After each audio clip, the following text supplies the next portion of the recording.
নবী বলেন গরিবের সাথে আমাকে হাসুর করাইও। ও গরিব, ধনীদের বাড়ি দেখা আফসোস করিস না, টাকা দেখে পাগল হইয়া কষ্ট পাইস না রে গরিব।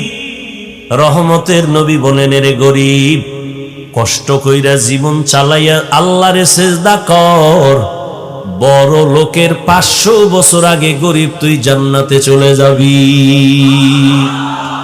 আতিনা ফি দারে দুনিয়া না হাসান, আতিনা ফি দারে উকবানা হাসান, ইয়া গিয়াসাল মুস্তাগীসিন ইহদিনা লিফতিখারা বিল উলুমে ওয়াল গিনা। যুবক, তোর পায়ে হাত রেখে বলছি হাসিস না। আমি হাসার কথা বলি নাই, আমি যা বলছি যদি লজ্জা থাকতো কান্না করতি যে আমি এত খারাপ কেন হইলাম। আমার আল্লাহ রাতটা দিছেন মানুষের আরামের জন্য, শরীরের মহা ঔষধ হলো রাতের ঘুম। এই হুজুর গো, কথা তো কানে ঢুকাবি না, যা বাসায় যায় গুগলে সার্চ দিবি। হাফিজ ভাই যে বলল রাতের ঘুম শরীরের ঔষধ, হুজুরের কথা মানতে চাই না, গুগলে সার্চ দিয়ে দেখ রাতের ঘুম শরীরের কেমন ঔষধ। চিকিৎসা বিজ্ঞানীরা সব ডিটেলস ওখানে দিয়ে দিছে গবেষণা। রাতের ঘুম যে ঘুম ঔষধ, সারা রাতের ঘুম না। সন্ধ্যা রাতের ঘুম শরীরের ক্ষতি, শেষ রাতের ঘুম শরীরের ক্ষতি, মধ্যরাতের ঘুম হলো শরীরের মহা ঔষধ। 10টা থেকে রাত্র 2টা পর্যন্ত ঘুমাবি, শরীরের একটা মহা ঔষধ। একটা মানুষ যদি টাইম মতো না ঘুমায়, তার কথার ব্যালেন্স থাকে না, চলাফেরার ব্যালেন্স থাকে না। এই রাতের ঘুম শরীরের মহা তোমার ঔষধ। আল্লাহর দেয়া নেয়ামতের ঘুমটারে যারা নষ্ট করে সারা রাত কবিরা গুনাহ করে মোবাইলের দ্বারা কাটাও, তোর মরার আগেই বিছানায় পড়ে কানবি, চোখের পানি মোছার কোনো আপন কাউকে পাবি না। এখনো তুই টের পাও না তোর যে পার্স গুলো দিন দিন নষ্ট হইতেছে, তোর খবর নাই। ডাক্তারের কাছে গিয়া একটু পরীক্ষা নে, আই হসপিটালে গিয়া দেখ 1 বছর আগের চোখের পাওয়ার এখন খানিকটা মাইনাস হয়ে গেছে। একটু পরীক্ষা করে দেখ, মাথা ব্যথা আগের তুলনায় বেড়ে গেছে, বুকে ব্যথা বেড়ে গেছে। ও আল্লাহর গোলাম, তোমার কিডনির উপরে এফেক্ট হচ্ছে। এই মোবাইলের দ্বারা আজ তোমার জীবন ধ্বংস, তোমার যৌবন ধ্বংস। এমন একটা সময় আসবে, সময় মতো পার্স গুলো কাজ করবে না, কান্না করে এ পার্স আর ফেরত পাবি না। নকল কান লাগাবি, কাজ হবে না। নকল একজনের কিডনি লাগাবি, আসল কিডনির ফায়দা দিবে না। নকল চক্ষু লাগাবি, আসল চোখের ফায়দা দিবে না। আল্লাহর দেওয়া পার্স গুলো নিজে হাতে মোবাইল লইয়া নিজে নিজে সব পার্স গুলো নষ্ট করতেছো। কার্টুন দেখতে দেখতে এখন নিজের চেহারাটা নষ্ট হয়ে গেছে। আমি যুবকের যদি বলি বাবা 40 বছর পর্যন্ত একটা যুবকের চেহারার উজ্জ্বলতা নষ্ট হবে না, এটা আল্লাহ নিজে ওইভাবে সিস্টেম করে বানাইছেন। কোনো মেডিসিন লাগবে না, কোনো পাউডার ক্রিম লাগবে না। 40 বছর চেহারাটা উজ্জ্বল থাকবে, দেখলে মায়া লাগবে। কিন্তু আমি যুবকের বলি, পায়ে ধইরা বলি, বেয়াদবি মাপ চাই, রাগ করিস না রে বাবা। বল তোর 25 বছরের চেহারা কেন নষ্ট হয়ে গেল? তোর চেহারার দিকে তাকাইলে কেন মায়া লাগে না? তোর চেহারার মধ্যে কেন উজ্জ্বলতা নাই? একমাত্র কারণ সারা রাত কবিরা গুনাহ করার কারণে আমার আল্লাহ বেজার হয়ে চেহারার নূর নিয়ে গেছে। খুশি না? এই তোর সাথে মাইয়া কোরআন শপথ করছে না? কয় নাম্বার জানোনি? তুই যত নাম্বার তোর ওইটা ওই অত নাম্বার। তুই যদি 4 নাম্বার হও, তোর সাথে কসম করা মাইয়াও 4 নাম্বার। তোর সিরিয়াল যদি হয় 5, তোর ওই মাইয়া যে শপথ করে তার সিরিয়ালও 5। তুই যেমন 3 মাইয়ারে ধইরা ইজ্জত নষ্ট কইরা 5মটারে ধরছু, ওই মাইয়া 5টা ছেলের ইজ্জত নষ্ট করে 6ষ্ঠ নম্বরে তোরে ধরেছে। আল্লাহর জাতের কসম, তওবা যদি নসিব না হয়, মরার আগে জাহান্নাম কেমন, মরার আগে দেখবি বউ নামের জল্লাদ দিয়া। মরার আগে টের পাবি জাহান্নামটা কেমন ভয়ঙ্কর। ও যুবক, ভালো করে বুঝো, কয়দিন আর বাহাদুরি করো মা? তোমার মতোই তো যুবক জীবনে মাদ্রাসায় পড়ে নাই। সত্য কথার সাক্ষী দিও, জবান বন্ধ রাখিও না। আজকে তোমাকে বয়ান করতেছি, তোমার মতো যুবক জীবনে মাদ্রাসায় পড়ে নাই, স্কুল কলেজে পড়িয়া বলো 5 বেলার নামাজ পড়ে, সত্য কথাটা স্বীকার করো, আছে না নাই? আমি তোমার পায়ে হাত রেখে বিনয়ের সাথে বলি, তুমি একটু তোমার বিবেকটাকে প্রশ্ন করো, তুমি কেন নামাজ পড়তে পারো না? রাস্তায় গাড়ি চালায় কত যুবক, আজান হয়েছে, গাড়ি বন্ধ করে মসজিদে গিয়া নামাজে দাঁড়ায় গেল। বলো বাবা, তুমি কেন নামাজ পড়তে পারো না? তোমার মতো যুবক তাকায় দেখো, নদীর মধ্যে মাছ ধরে নৌকায় বসে নামাজ পড়ে নাই, ছাড়ে না। মনে মনে জিজ্ঞাসা করো, তুমি কেন পারো না? তোমার মতো যুবক ব্যবসা করে, চাকরি করে, 5 বেলার নামাজ পড়ে, তুমি কেন পারো না? জমিনের মধ্যে কৃষি কাজ করে, নামাজ ছাড়ে না, তুমি কেন পারো না রে বাবা? আল্লাহর কোরআনটা কি আসলে মিথ্যা মনে করছো? যদি বলো হ্যাঁ, তো একটা ভুল আমারে বাইর কইরা দেখায়, এখন আমি দাড়ি কেটে ফেলবো। আল্লাহর কসম, এখন যদি আল্লাহর কোরআনে একটা ভুল দেখাইতে পারো, আমি এখন প্যান্ট শার্ট টাই লাগায়া দাড়ি কাইটা রাস্তায় নাচ গানে নেমে যাব, কোরআন শরীফ গুলো জ্বালায় দিব, আল্লাহর বিরুদ্ধে কথা বলবো। তুই কেন 1500 বছর পর্যন্ত তোর থেকে হাজার হাজার কোটি গুণ পণ্ডিতেরাও অপচেষ্টা কম করে নাই? একটা কোরআনের ভুল বের করবে দূরের কথা, বহু বিধর্মীরা মাথা নত করে কালেমাওয়ালা মুসলমান হয়েছে। তুকু যাও সুন্নতে আহমদ কুজা বা মুহাম্মদ कैबुअद निस्बत तोरा मन अहब्बा सुन्नती कौले रसूल मजदाए काना माई हम कुन कबूल। ও যুবক, তোর কপাল যে কত সান কপাল, বুঝলি না রে যুবক? কি যে মাটির মধ্যে কত খনিজ সম্পদ যে আছে বাংলাদেশে, বাঙালি বুঝলি না? এই মাটির নিচে গ্যাসের খনি, এই মাটির নিচে স্বর্ণের খনি, এই মাটির নিচে তেলের খনি। ধন্য তোমার জীবন যদি কাজে লাগাইতা, চুরি না করতা। ও যুবক, তোমার ভেতরে কিন্তু এমন মেডিসিন আমার আল্লাহ দিয়া পাঠাইছেন, তুমি একটা যুবকের দ্বারাই সম্ভব আমার বাংলাদেশ না গোটা দুনিয়াটা কন্ট্রোলে নিয়ে আসা। তবে সেই ক্ষেত্রে তোমার মেধা সঠিক পথে চালাইতে হবে, সুন্দর আদর্শ দিয়া। কিন্তু কি লাভ হবে নিজের হাতে ছুরি লইয়া নিজের জীবনটারে নষ্ট করে ফেলতেছো, চরিত্রটাকে নষ্ট করে ফেলতেছো।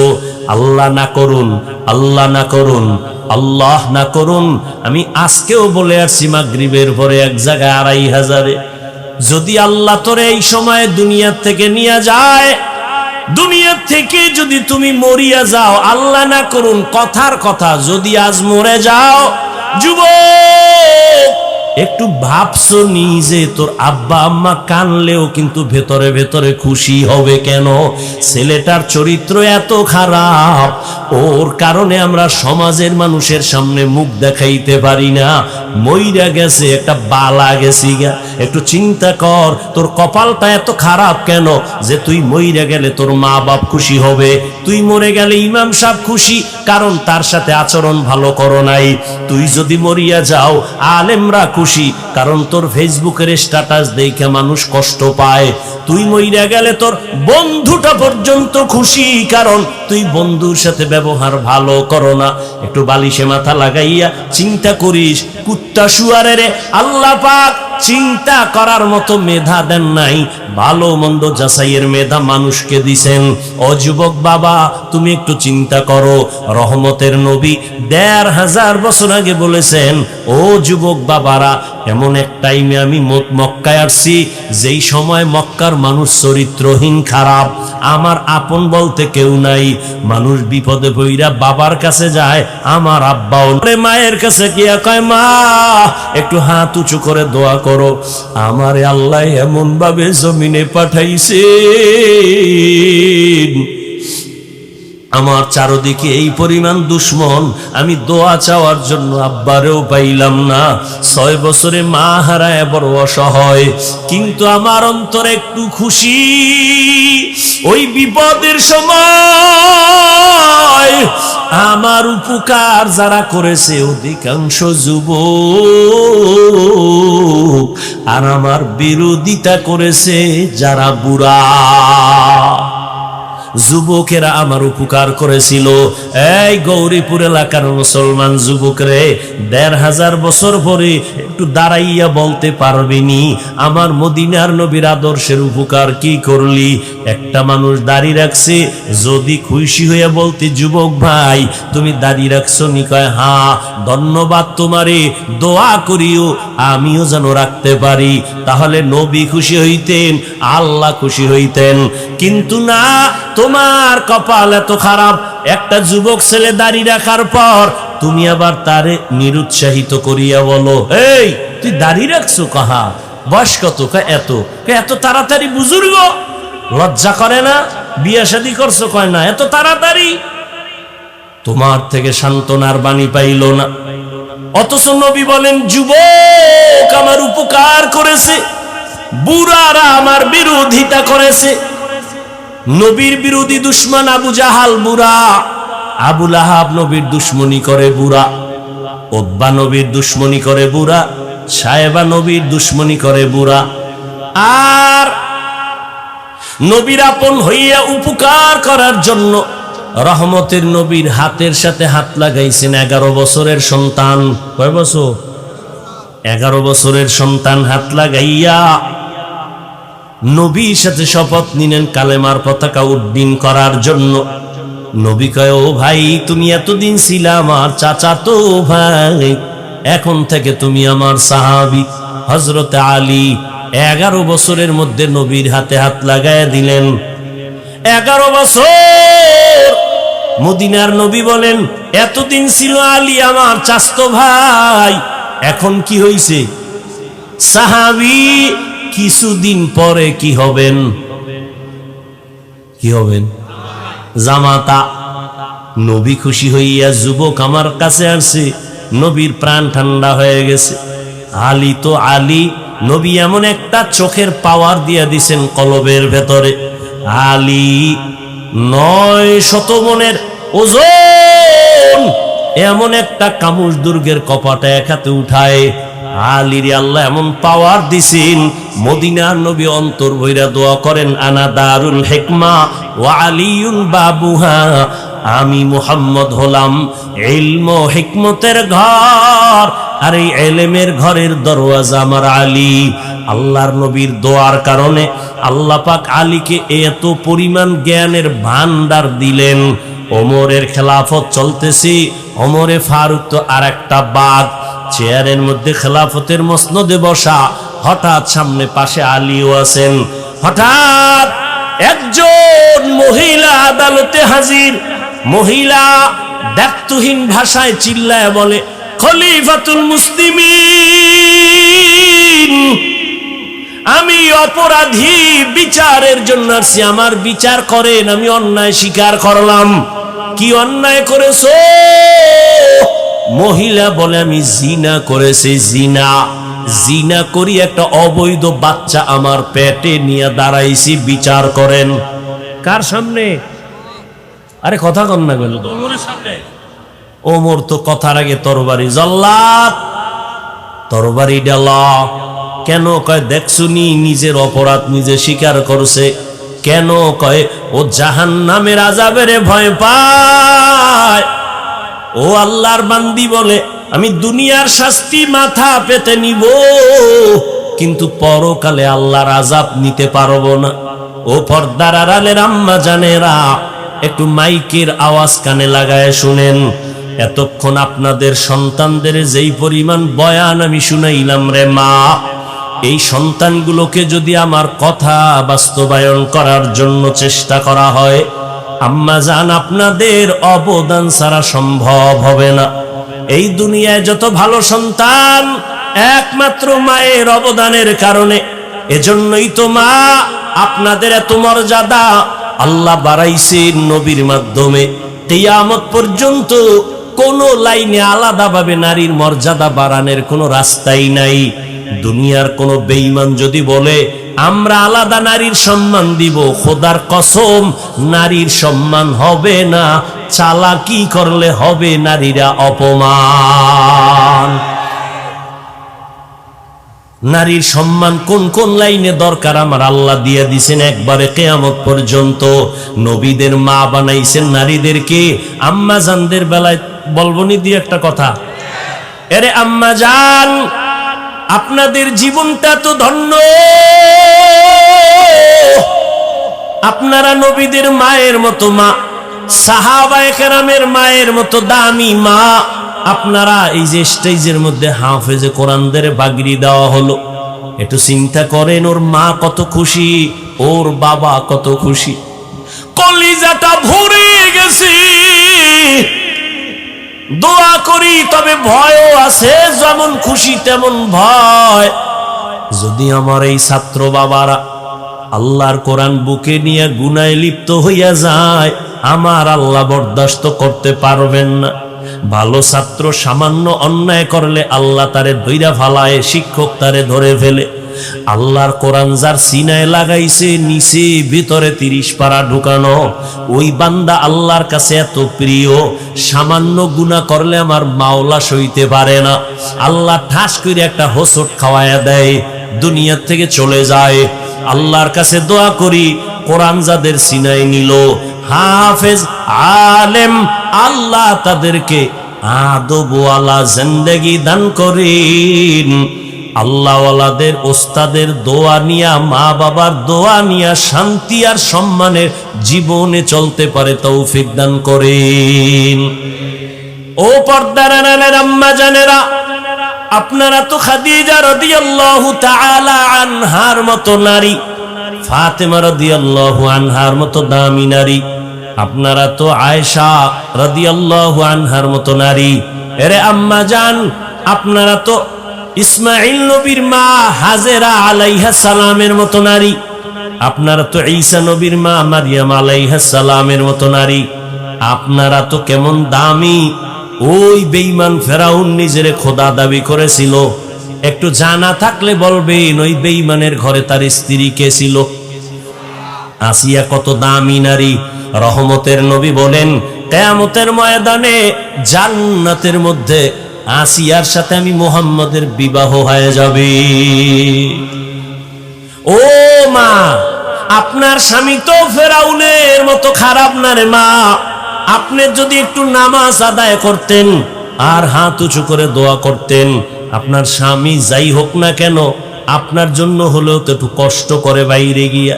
কত স্বামী সকালের নাস্তারও চিন্তা নাই, দুপুরে খানাও খাইতে পারে না, যত কামাই করে গাধার মতো কষ্ট করে, নিজের জন্য কিছু করে না, স্ত্রীর জন্য আর সন্তানের জন্য করে। নিজে খাইলো না না খাইলো চিন্তা নাই, স্ত্রী খাইলো কিনা, সন্তান খাইলো কিনা পেরেশান। ঈদের বাজারে স্ত্রীর জন্য জামা কাপড় কিনে, সন্তানের জন্য কিনে, কিন্তু নিজের জন্য টেনশন নেই। যত স্বামী কাজ করে কষ্ট করে সব হলো পরিবারের জন্য। আল্লাহর নবী সান্ত্বনা দিয়া কয়, ও স্বামী তুমি যে কষ্ট কইরা তোমার স্ত্রী সন্তানের পেছনে তো টাকা ব্যয় করো, মনটারে এত ঘাবড়াইও না, শান্তির জীবন নাও, খুশির সংবাদ নাও। তুমি মাদ্রাসা মসজিদে যদি এই টাকাগুলো দান করতা, যা সওয়াব পাইতা, তোমার স্ত্রী সন্তানের পিছনে ব্যয় করিয়া তার থেকে বেশি সওয়াব পেয়ে যাইবা। ও পর্দার আড়ালের আম্মা জান, ঘরে আসার পরে যদি স্বামীকে সালাম দিয়ে বরণ করে একটু বুঝাইতেন, ও স্বামী আমার, আমার আব্বা জানের ঘর ছাড়িয়া মায়ের কোলের মায়া বাদ দিয়ে আমি আপনার ঘরে চলে আসছি।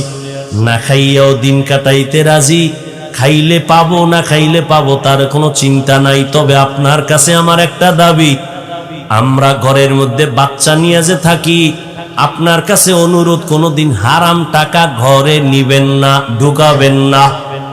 হারাম টাকা দিয়া আমাদের সন্তানের পবিত্র রক্ত নাপাক করব না। না খাইয়া কষ্ট করব, তারপরেও না হারাম খাইয়া আমাদের রক্ত নাপাক করব না। ও আম্মা জান, আপনি যদি এইভাবে হাসি মুখে স্বামীটাকে বুঝাইতেন, ঘরের মধ্যে কোনো স্বামী হারাম ঢুকাইতে পারত না। হালালের মধ্যে বরকত দেখতেন আপনার সন্তান, মা বাবার বাধ্য হতো। যেই মা বাবায় সন্তানের হারাম খাওয়ায়, মক্কা মদিনার ইমাম দিয়াও দোয়া করাইলে ওই সন্তান কোনোদিন মা বাবার খেদমত করবে না। এজন্য হালাল খাওয়াবেন। ও আম্মা জান, আপনার সন্তানটাকেও যদি ছোট থেকে কোরআন পড়াইয়া ডাক্তার বানাইতেন, আপনি মরিয়া গেল সন্তান ডাক্তার হইয়াও কোরআন পড়ে দোয়া করতে ভুলতো না। আপনার সন্তানটারে যদি বুঝাইতেন, বাবা আমি তোর মা, সবাই তো মাকে সম্মান করে, ও বাবা তোর কাছে আমার দাবি, তুই কামাই রুজি কইরা আমারে খাওয়াবি চাই না, আমি চাই তোর প্রশংসা যেন মানুষ করে, দোয়া করে। আলেম ওলামার দোয়া নিবি, মুরব্বি পাইলে সালাম দিবি, দোয়া নিবি। আম্মা জান, সন্তানগুলোকে যদি এইভাবে বুঝাইতেন, আপনার সন্তান কোনোদিন মা বাবার সাথে বেয়াদবি করত না, আলেম দেখলে সালাম দিত, বরদোয়া নিত না, ওস্তাদের সাথে বেয়াদবি করত না, দোয়া নিয়ে চলতো। আপনার কপাল খুলতো, সন্তানের জীবনটা উজ্জ্বল হয়ে যাইত। ও আমার মা বোনেরা, আপনাদের মতো কত মা এখনো আছে, নামাজ পড়ে, পর্দা করে, স্বামীর মালের খেয়ালত করে না। ও বোনেরা, আপনাদের মতো কত বোন আছে, লেখাপড়া করে, নামাজ পড়ে, মোবাইলে সময় নষ্ট করে না, চরিত্র নষ্ট করে না। একটা মানুষের অমূল্য ধন চরিত্র, চরিত্র নষ্ট হয়ে গেলে মানুষটার কোনো মূল্য থাকে না। এ আল্লাহর বান্দারা, এখনো যদি যারা এই গুনায় লিপ্ত, চরিত্র নষ্ট, তওবার দরজা খোলা। আল্লাহর ইবাদতের জন্য এখনো সময় দিতে পারো না রে যুবক। ইবাদত বড় দামি একটা সম্পদ। আমার নবীকে আমার আল্লাহ মেরাজের বেলায় আব্দ শব্দ বলে ইশারা করলেন। তিনটা কারণে নবীকে আল্লাহ আব্দ শব্দ বলেছেন মেরাজের ঘটনার শুরুতে। নবীকে আল্লাহ বান্দা বলিয়া বুঝাইছেন। বেঈমান নাস্তিকেরা, ওরা নবীর মেরাজটা সরাসরি বিশ্বাস করে না। আমি আব্দ শব্দ দিয়া বুঝাইলাম, বান্দা শুধু রুহের নাম না, বান্দা শুধু দেহের নাম না। রুহু আর দেহটার দোনোটার সংমিশ্রণে হয় একটা মানুষ, একটা বান্দা। অতএব আমি আমার বান্দারে যে মেরাজ করাইছি, এই কথাটাই প্রমাণ আমার নবীর মেরাজ স্বপ্ন যোগে হয় নাই, সরাসরি হয়েছে। দ্বিতীয় আব্দ বলার কারণ হলো, আব্দ মানি বান্দা, বান্দার সাথে আল্লাহর সম্পর্কের নাম ইবাদত। ইবাদত যে করে তার নাম আব্দ, যার ইবাদত করে তিনি মাবুদ। আমার নবী পৃথিবীতে যত মুমিন মুসলমান ইবাদত করে, এর থেকে শ্রেষ্ঠ ইবাদত করনেওয়ালা হলেন আমার নবী। আমার নবীর চাইতে ইবাদত করনেওয়ালা কেউ আছে? আম্মা জান আয়েশা রাদিয়াল্লাহু তাআলা আনহাকে কে সাহাবায়ে কেরাম জিজ্ঞেস করলেন, নবীজির আশ্চর্য ধরনের কোন ঘটনা আছে শুনাইবেননি? আম্মা জান বলেন, নবীজির আশ্চর্য নাই বলতে কি ঘটনা আছে? সবই তো আশ্চর্য। নবীর এমন কোন ঘটনা নাই যেটা আশ্চর্য না, আচমকা না, অলৌকিক না। ও নবীর আশিক, ও যুবক, ইবাদতের লাইনে আমরা টুপি পরছি, আল্লাহর মোহাব্বতে নবীর তরিকায় দাঁড়িয়ে রাখছি। ও শিক্ষিত আমার যুবক বাবারা, একটু বলবানি সাহস থাকলে বলো, তোমরা নবীর আদর্শ জবাই কইরা কত উপরে উঠছো, আর আমরা নবীর আদর্শ মানতে গিয়া কত নিচে নামছি। বলো, তুমি পারবা না? আমার থেকে শুনে নাও, যদি ভুল বলি তুমি দাঁড়াইয়া লোকমা দিও। আমরা আলহামদুলিল্লাহ, তোমরা 3 বেলা খাও, আলহামদুলিল্লাহ আমরা নবীর আদর্শ ঠিক রাইখা 3 বেলা খাই না 5 বেলা খাই। তুমি নবীর আদর্শ জবাই কইরা রাতে ঘুমাও, আমরা নবীর আদর্শ ঠিক রাইখাও রাতে ঘুমাই। তুমি নবীর আদর্শ বাদ দিয়া দেশ বিদেশ স্বাধীনভাবে ঘুরো, আমরা নবীর আদর্শ ঠিক রাইখা স্বাধীনভাবে ঘুরি। কই সালাম দিলে তো মানুষ আমাদেরই দেয়, কলিজা দিয়া দোয়া করে, আমরা পিওর খানা খাই। ও আল্লাহর বান্দারা, বুঝাবার জন্য বলছি, কেন তুমি নবীর আদর্শের মালা গলায় পরবা না? একটু আমাকে বলো, নবীজির আদর্শ থেকে দামি আদর্শ আর কারো কাছে আছে? যুবকেরা ঘুমাও, এই তোদের জন্য 2 মিনিট কথা বলতেছি, শুধু তোদের জন্য, খেয়াল কর। নবীজির আদর্শ থেকে আরো ভালো কোনো আদর্শ কারো কাছে আছে? যদি কেউ বলো যে হ্যাঁ আছে, শেখ মুজিবুর রহমান সাহেবের আদর্শ নবীর থেকে ভালো, আমি নবীরটা বাদ দিয়া তারটা নিব, পারবি? যদি বলতে পারো জিয়াউর রহমান সাহেবের আদর্শ নবীজির থেকে ভালো, তাহলে নবীরটা বাদ দিয়ে দিব, পারবা? পারবা না। এক কথায় জবাব, পৃথিবীর সবার আদর্শ নাপাক, মদিনার আদর্শই পাক। এবার আমাকে বলো, নবীর রেখে যাওয়া সুন্নতের আদর্শ পালন করবে হিন্দু, বৌদ্ধ, ইহুদি, খ্রিস্টান, কারা? কোন দেশের? শুধু কুমিল্লা ছাড়া। ও যুবক, নবীর আদর্শ মানবে সব মুসলমান, কিন্তু তুমি কেন নামাজ পড়ো না বলো? তুমি নবীর আদর্শে টুপি কেন পরো না? নবীর আদর্শে কেন তুমি মা বাবারে সালাম দাও না? কেন তুমি মা বাবার সাথে বেয়াদবি করো? কেন তুমি শিক্ষকের সাথে বেয়াদবি করো? আমি তোমাকে ডাক্তার হওয়ার জন্য দোয়া করি। ও যুবক, লেখাপড়া করে ডাক্তার হও, ইঞ্জিনিয়ার হও, প্রফেসর হও, তবে বেয়াদব হইবে না রে বাবা। তোমার আচরণে যেন কেউ কষ্ট না পায়। যেই সফলতার আদর্শবান ডাক্তার যদি হতে চাও, দোয়া লাগবে, দোয়া। দোয়া ছাড়া সম্ভব না। এলেমের মাস্তানিতে এই চেয়ারে বসে বয়ান করা যায় না, দোয়া আছে, দোয়া মা বাবার দোয়া। দ্বিতীয় দোয়ার পুঁজি শিক্ষকের দোয়া। আমার আব্বা আম্মা আমার এই চেয়ারে বসানোর ক্ষেত্রে দোয়া করছেন ঠিক, কিন্তু আপনাদের সামনে বয়ান আমার আব্বা আম্মা শিখান নাই, আমারে ধৈরা ধৈরা বয়ান শিখাইছেন আমার শিক্ষক। অতএব আমার দোয়ার বড় সফলতার প্রথম পুঁজি আব্বা আম্মার দোয়া। যুবক, ভালো করে মনে রাখিস, তোমার জীবনের সফলতার দোয়া দ্বিতীয় শিক্ষকের দোয়া, তৃতীয় মুরব্বী উলামায়ে কেরামের দোয়া। ও যুবক, তাদের বরদোয়া নিবা না। যেমন তাদের দোয়া সফলতা, তাদের বরদোয়াও কিন্তু একটা আগুন। শিক্ষকের বরদোয়া একটা আগুন, উলামায়ে কেরামের বরদোয়া আগুন। অতএব বাবা, দোয়া নাও, মা বাবার জীবনটা সফল হবে। শিক্ষকের দোয়া নিও। যদি দোয়া নিতে নাও পারো, পাও দুইটা ধইরা বলি, যদি বলো হাফিজ ভাই নিচে নাইমা পাও ধরো, বল আমি লাফ দিয়া নিচে আসি, আমি পায়ে ধইরা শেষ বেলায় একটা কথা তোমাদের বলে যাই, যুবক বাবা, সফলতার জীবন যদি চাও, মা বাবার দোয়া নাও। দোয়া নিতে যদি নাও পারো, পায়ে ধরে বলছি, কখনো বরদোয়া নিও না, শিক্ষকের দোয়া নিও। যদি দোয়া নিতে নাও পারো, পায়ে হাত রেখে বলছি, বরদোয়া নিবা না। খবরদার, উলামায়ে কেরামের দোয়া নিও। যদি না পারো, বরদোয়া নিও না। বলবা লাভ কি হবে বরদোয়া নিলে? আল্লাহর কোরআন আমার টেবিলে আছে, কোরআন সাক্ষী, আল্লাহর কসম, যদি মা বাবার বরদোয়া লাগিয়া যায়, শিক্ষকের বরদোয়া লেগে যায়, আলেমের বরদোয়া লেগে যায়, মরার আগে মইরা যাবি, মানে রুহু থাকবে, হাত থাকবে না, চোখ থাকবে না, পঙ্গু হয়ে যাবি, চাকার তলে কখন মাথা ঢুকে যাবে টের পাবি না। সব জায়গার বরদোয়া চলে না, সাবধান।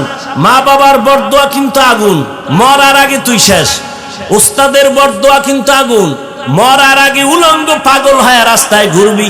এই রাস্তাঘাটে চলি, আল্লাহ সাক্ষী, মিথ্যা বলি না বাবা, বুঝাবার জন্য বলি। কত পাগল দেখছি, ইংলিশে কথা কয়, আবার আরবিতেও কথা কয়। আমি চিন্তা করলাম, পাগল হইয়া কি আবার ইংরেজি শিখছে, আরবি শিখছে নি? খুঁজে দেখলাম না। তাহলে পাগল আবার ইংলিশ কয় কেন? খবর কোথাও না পাইয়া একা একা ভাবলাম, ভেবে চিনতে বের করলাম আসলে ছেলেটা স্কুলের ভালো ছাত্র ছিল, শিক্ষকের বেয়াদবির কারণে রাস্তার পাগল হয়ে গেছে। ছেলেটা মাদ্রাসার ভালো ছাত্র ছিল, ওস্তাদের সাথে বেয়াদবির কারণে রাস্তার পাগল হয়ে গেছে। ও যুবক, তোমার জন্য আমার জীবনের বড় একটা বয়ান। দোয়া যদি মা বাবার নিতে নাও পারো, পাও ধরে বলি বরদোয়া নিও না। মা বাবার দোয়া নাও, শিক্ষকের দোয়া নাও, মুরব্বিদ ওলামাদের দোয়া নাও।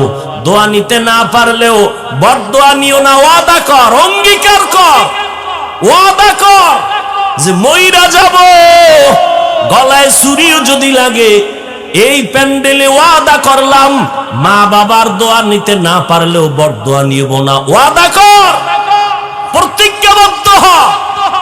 যদি পারি শিক্ষকের দোয়া নিব, না পারলে বরদোয়া নিব না। চেষ্টা করবো আলেম ওলামাদের দোয়া নিতে না পারলে অন্তত বরদোয়া নিব না।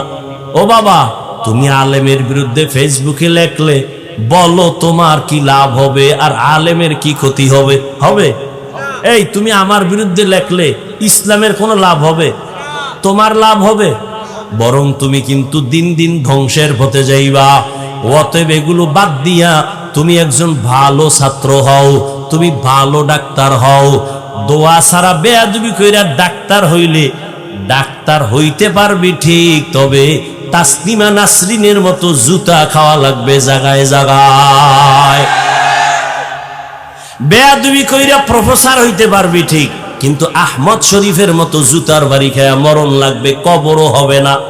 ঢাকা কলেজের প্রফেসর আহমদ শরীফ মরার আগে ছেলে মেয়েরে বলছে, আমি মরা কবর বিশ্বাস করি না, মরলে আমারে কবরে দিবি না।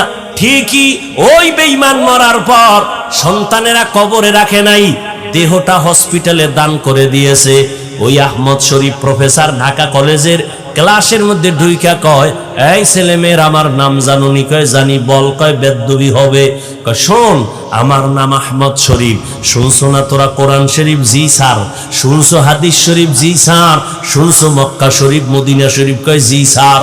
আজকে থেকে শুনা ল, মক্কা শরীফ বাদ, মদিনা শরীফ বাদ, কোরআন শরীফ বাদ, হাদিস শরীফ বাদ, আমি আহমদ শরীফ তোদের জন্য যথেষ্ট। ওই ডাক্তার হয়ে লাভ নাই, ওই প্রফেসর হয়ে লাভ নাই, সুনামের সাথে জীবনটা তৈরি করো। সেজন্য মা বাবার দোয়া আর মোবাইলের থেকে নিজের চরিত্রটারে বাঁচাও, কারণ চরিত্র একটা অমূল্য সম্পদ। দিন দিন কবি নজরুলের ইতিহাস পড়ো, কত গর্ব করো। তোর মতো সারা রাত আকাম করলে জীবনে কবি নজরুল হতে পারতো না। তুই যে সারা রাত মোবাইলে আকাম করো, নির্লজ্জ বেহায়ার মতো। ঘুমের মধ্যে মরণ হয়নি? এই যুবকেরা বল।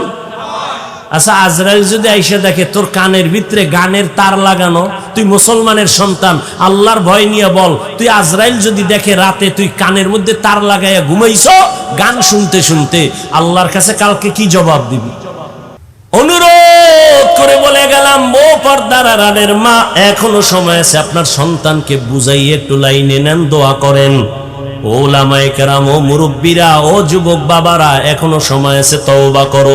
মনে মনে আমার আল্লাহকে বলো, আল্লাহ জীবনে তো গুনাহ কম করি নাই, আমার গুনার কারণে চোখ বন্ধ করে মনে হয় তাকায় দেখি হাত না পাক করে ফেলেছি, গুনার কারণে চোখ না পাক, অন্তর না পাক, জিহ্বা না পাক। ও আল্লাহ, এই গুনার খবর যদি আমার আপনজন কেউ জানতো, সম্মানের নজরে দেখতো না। আল্লাহ, তুমি দেখার পরও রাগ করিয়া সম্মানের জায়গা থেকে ফেলে দাও নাই, খানা বন্ধ করো নাই, বাতাস বন্ধ করো নাই।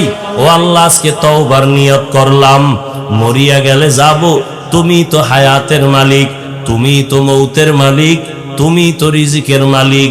জীবনে তো অন্যায় কম করি নাই, মনে চাইছে নামাজ পড়ব না, পড়ি নাই, মনে বলতো আড্ডা দিব, বেপর্দা নারী দিয়া দিছি, মনে চাইছে পার্কে যাব, দৌড়ায় গেছি।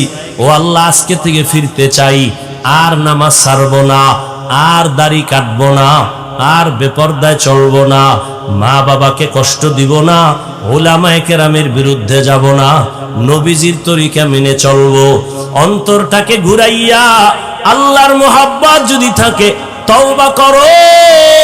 আমার আল্লাহ কত দয়াময়, আল্লাহ তোমার আমার গুনাহ দেখার পরও রাগ করে পানি বন্ধ করেন নাই, বরং আমার আল্লাহ প্রতিদিন ডাকে, নাই বান্দা তওবা কর, জীবনের গুনাহ মাফ করে দিব।